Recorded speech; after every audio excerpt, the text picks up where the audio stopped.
It's hard to heal without building safety to allow feeling. Think of healing like this. Imagine that you are in a bowl and you want to heal and you keep going and pushing and all this energy to get up, and you use so much energy and then whoop, back down you come into the bottom of the bowl, and it can feel like you're sort of going like this. Now, this bowl is representative of really the integration of feeling, particularly the integration of feeling things that were overwhelming. That's really what healing is about in a way. So we're going to talk further about this so you can move further on your healing journey. We'll make some distinctions as to what's actually happening, how it's not as psychological as you would think, how the body gets neglected in that process of healing. And so today's video is for anyone who is experiencing overwhelming feelings in their body. They could be feelings of anxiety, feelings of like your nervous system is stuck in freeze mode.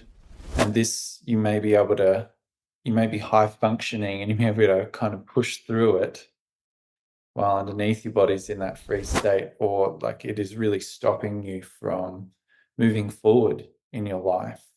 It's causing you a lot of pain and suffering at a number of levels. Or maybe you resonate with the feeling of trauma and traumatic experiences embedded in your body. And as you keep going through life, you get triggered and those traumatic feelings come up and they keep you stuck in a cycle. They keep you stuck in that bowl where you're trying to get out, and it's just you keep getting anchored and pulled back to those same old familiar feelings in your body. The first thing which was coming up into my mind was a training scenario when you were your first time in Austria. And we did some sparring where we were pushing the bodies and things like that. And there the first time I realized that every time deeper emotional things were coming up, I felt really helpless and my nervous system went into freeze mode. And I remember you just pushed me through just with the body, and then all the tears were just flushing out. This was just a realization of, oh, I'm really feeling overwhelming with emotions, and with emotions where I felt they made me feel helpless. This was adding up to many symptoms in my whole body, and also in my daily life, where just life was going always in the same direction and felt like black and white. It's just, I think, a good entry point to go further into this conversation. Yeah, I remember that moment. It was a brutally beautiful moment. Yes. And it's, in the work that we do, working with the body, we inevitably come up against what it is to be a human being. So often I find these things get separated. We have like all of our sense of self and our mental faculties and our identity, and then we've got this vessel that carries us through it all. And often it can get disconnected, where then, like that example that you shared, where like you're feeling all these things. Let's just say we then tried to understand it and talk about it. Like, you might not even have all of the cognitive faculties as to why and what you're even feeling. No, it's just a big block. There is nothing. It's just you just want to run away. Yeah. So like feeling safe in it, like in that example, it's a good example. And this is why I love this work, is here we are in this situation, on the outside, we're moving. It was sort of like a little bit like a martial arts type scenario, but there is a couple of other things happening. First, there is space to allow for those experiences. The second is co-regulation. So, like in that situation, I had a role, with you to hold space in that. And so that my nervous system needs to be able to have had the capacity to hold you in that feeling. Yeah. And so then it's kind of like, okay, there is no problem here with this feeling that is coming up. It is happening through the body. I don't necessarily fully understand. It's this wave of emotion. And here we are creating space, allowing it to be felt, not even trying to do anything with it, just acknowledging that it's there, allowing it to be seen and heard. And over time, maybe you might have some sort of cognitive realizations and understandings of, oh my goodness, I've felt this way for such a long time. And this brought up all of those times that I felt helpless and powerless. And here we are creating this space for that to be seen, because that was a traumatic or overwhelming experience that at that time you didn't have those resources to process it. No chance. Yeah. These resources came many years later to really comprehend it cognitively.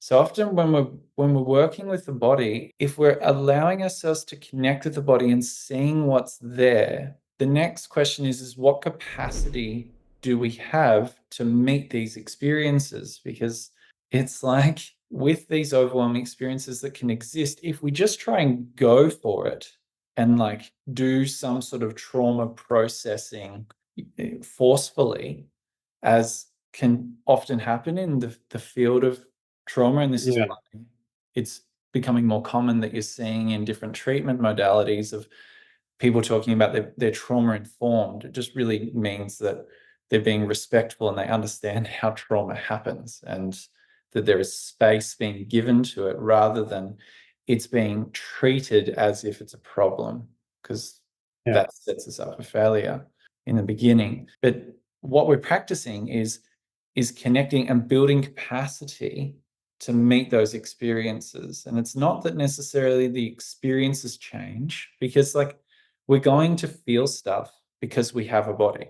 It's just really, what is our capacity to feel it? Like, what is our capacity to feel pain? What is our capacity to feel sadness? What is our capacity to feel love? What is our capacity to feel grief? What is our capacity to feel anxious? All of these are wonderful signals letting us know how we're interacting with our world and what that's pressing upon. The problem is, though, when we try to mentally understand it, we then often magnify its meaning rather than, this is something that I'm feeling, this is something that I'm learning to process. Yeah, and this just brings up more and more into thinking of problems. And this can really create a downward spiral, or it can fortify this separation of I can cognitively understand and deal with it, but on a body level, on a level of the body, it's just happening still all the time. I just create the distance. And then it's just also a matter of time until the symptoms get back stronger and stronger, and then we are at the beginning. Yeah. This is what I often see. Sometimes when people come to work with me, they really were able to psychological dissect it, but there was no regulation happening in the body. So they are feeling still stuck.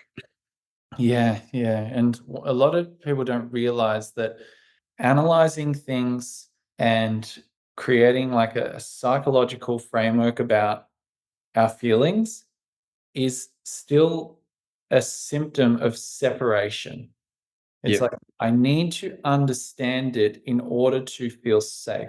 And that is helpful for a little bit of like a self-permission piece to allow yourself to feel. And that could be part of the capacity building process of like self-awareness and noticing these things. But if we keep going with that, if that's the only way that we look at it, if it's just psychological, what we end up doing, like you mentioned, is create a bigger gap between the actual experience that is happening in the present moment that has been held from the past. So it's like past experience was not processed, so it just stays there. And then we go through life, we have more similar experiences because we gravitate toward that which is familiar, because change can be scary. Yeah. Natural part of being human. And then we build up more and more and more. We have more and more reference points, more and more evidence of, don't do this, you'll feel that. And when you feel that, it's overwhelming because it's like this, that, and the other thing. So why would I even want to feel it? So we create more and more separation. All of these experiences, trauma is a symptom of separation of a part of us. Yeah. And so what we actually want to do to build safety is connection. And that can be a little scary. Like I'll share about a little trauma of mine. And this is just maybe something a little bit lighter, because the topic of trauma can get really heavy. And it is in some cases when it's been really big for people. And so I'd like to be sensitive to that. But just the process is kind of similar though. We're all building capacity toward things that we were overwhelmed to experience. Yeah. So here's me. I was a little kid and I was walking home from school, and in Australia, we have lots of deadly animals. And I felt the presence of something under my foot, luckily. I looked down, it was a brown snake, one of the most venomous snakes in the world. Yeah. Now, the irony of this is, as an even younger kid, I was really interested in snakes and spiders. And when I had this encounter with the brown snake, there was a part of me that equated it to death because of what I knew about brown snakes. You know, I'd learned all about how venomous they were, but I'd never encountered one in the wild. So I literally froze that moment. I was like, standing there on one foot, and then the snake went past. And I went through a bit of a process, and then I kind of got on with life. Oh, fuck. Didn't say anything and almost forgot about it until later on. As an adult, I was walking just in a suburban street, saw a snake on the nature strip, and instantly this body memory kicked in. No time for thought. I jumped over the snake, over the median strip, into oncoming traffic. Next trauma experience over. So at some level, it was safer to jump in front of traffic than to face a snake. Now, what I realized was, as I jumped over, fortunately, it was in a quiet street and it was, a fairly slow driving car. I moved out of the way. I walked back and I can now see the snake, and I walk, it hasn't moved through all of this. And I look down at the ground, and the snake has actually, it's dead. Yeah. Someone has killed it, like chopped its head off with a shovel. It's a common thing in Australia. So years later, that memory from that little kid was still there in my body as a boom, you could die. Yeah. It's a legitimate thing. Snake, like you can die from a snake bite. Yeah. It's a fact. Yeah. But the meaning that I made of it and how that was held in my body was snake equals death.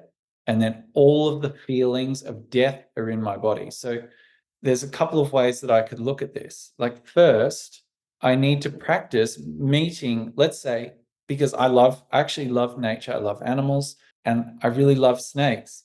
It doesn't make any sense because I think they're incredible creatures, but there's still a part of me that, like, they're unpredictable to me. So Yeah. now every encounter that I have with a snake, I observe it. I want to get to know it now.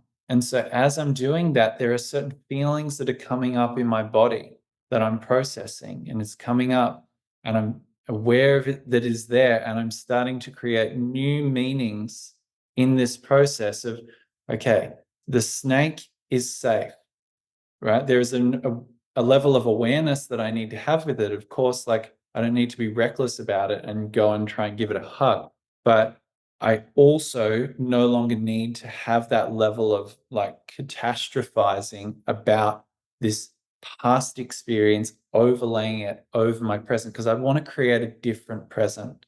And so Yeah. I need to learn how to create new connections, new associations with those past experiences and process them through the body. So it's just an example of what can happen and how we can look to process it, in just an example of the fear of death by a snake bite. Yeah, it's a perfect example for traumatic experiences in a really, really lightly and at the end a funny space. Yeah. And so this is the same when we're working with all sorts of different nervous system regulation related traumatic experiences, chronic pains. All of them are like overwhelming experiences in the body. And what we're talking about is really a question of how do we connect with these experiences to develop safety in the way that they are processed, rather than us separating ourselves with them and then continuing to live a repeated ongoing experience of this traumatic experience. So ultimately, what we're talking about is a bottom-up, a somatic or body-based approach to mental and emotional well-being. So to get a feeling for this, I'd like to share a practice that we can explore to start this process. Just bring your awareness to your body now in whatever way feels safe for you.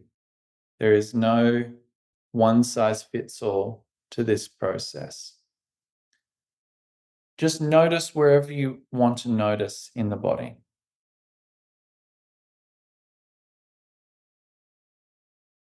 Allow yourself to start to connect with the sensations.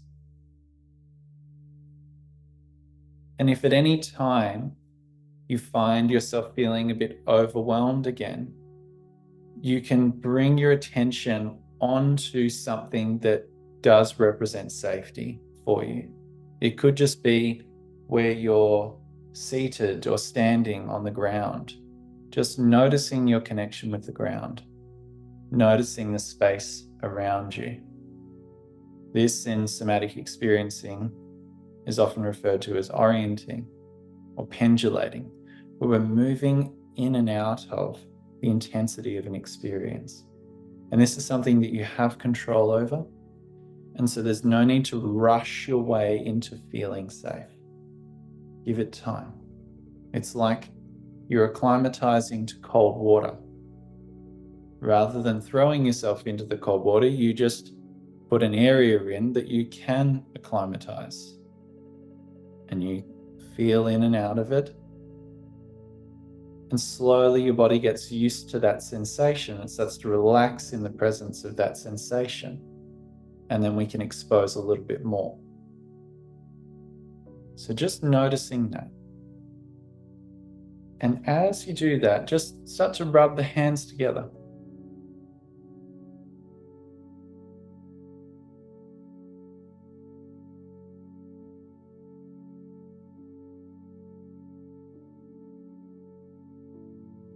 Let your breath just do what it needs to do. The main thing is just let it keep flowing. Notice if you're holding it and just bring your awareness to just allow it to keep moving. Now you're noticing the sensations of your hands.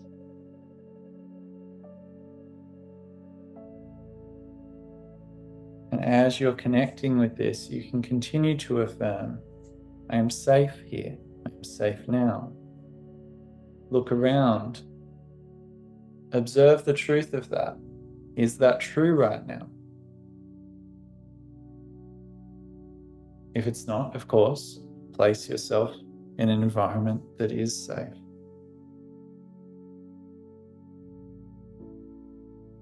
So we're connecting with the hands, just noticing the breathing, just letting it rise and fall. And then just bringing your hands apart. Now just noticing the space in between your hands.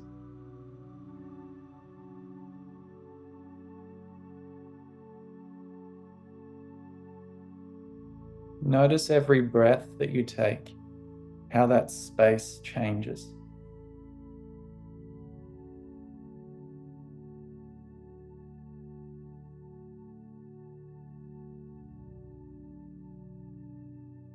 Just continuing to allow your mind, your awareness, to keep sinking into the feeling of your hands. Keep sinking into the feeling of the space between your hands.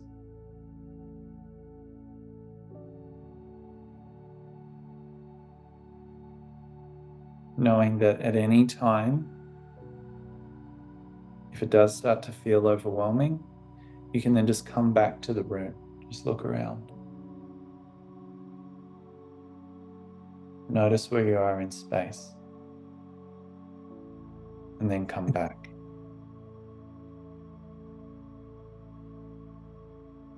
Now, as you're connecting with the space in between your hands, bring your awareness to something that is safely loving to you. I say safely loving because love isn't always safe for everyone. So something that is safely loving to you.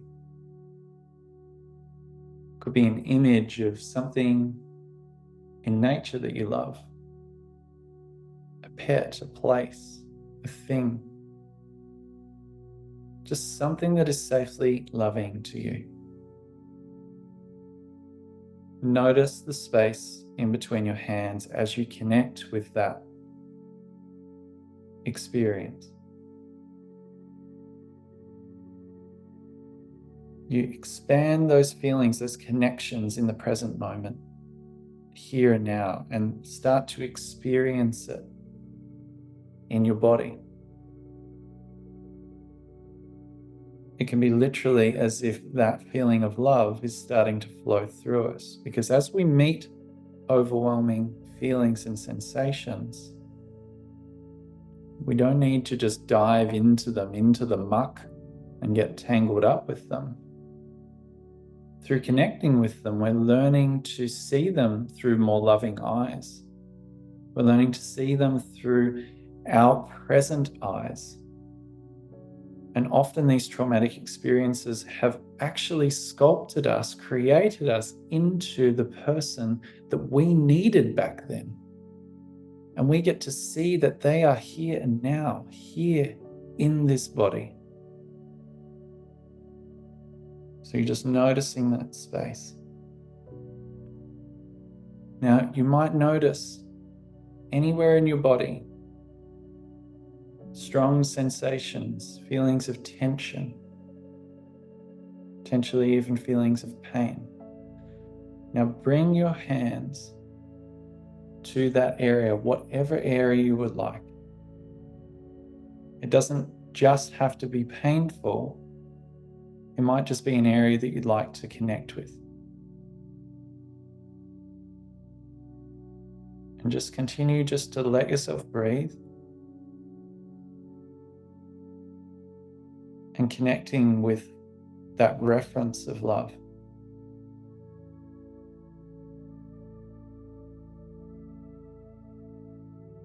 We're meeting your body in a space of connection. We're meeting your body in a space of compassion.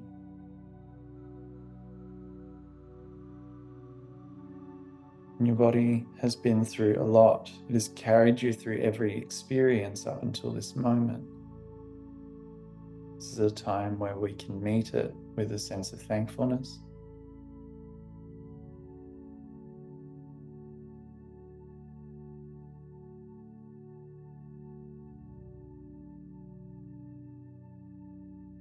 So here we are connecting with these sensations, allowing ourselves to feel and building capacity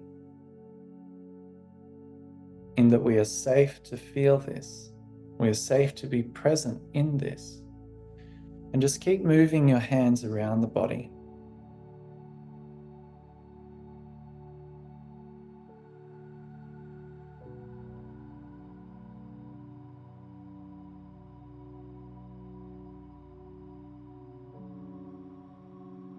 Just notice what's happening without you needing to do anything.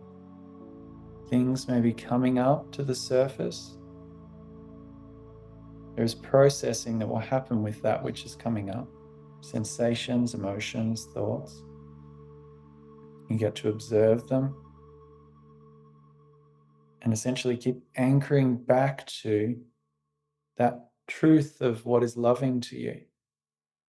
So then it can pass. We then start to build more and more evidence that I can now handle this. I have the capacity to be with this.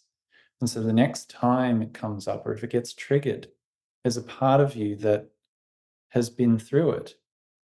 And it gets less and less intense over time. And this is what healing is. It's not that those experiences need to be deleted. It's that if our body is a vessel, like a jar, and these traumatic experiences were pressing up against the edge to the point where the jar felt like it was going to break, what we're doing here is expanding the capacity of the vessel, making the jar bigger, so that that imprint, that overwhelming experience, is just a small part within that bigger vessel.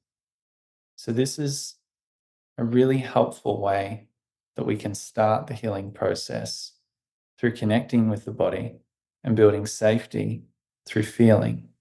It's just this really step-by-step process, as you mentioned when you were just presenting this beautiful practice, not to think if I do it faster and if I do it, that my healing process will speed up. Often the opposite is happening. It's just really being present and honest to yourself, honest with your body, what's really happening and how is my body dealing with all those sensations. So what intensity is coming up, observing yourself, how you are dealing with this, and just allow this to synchronize.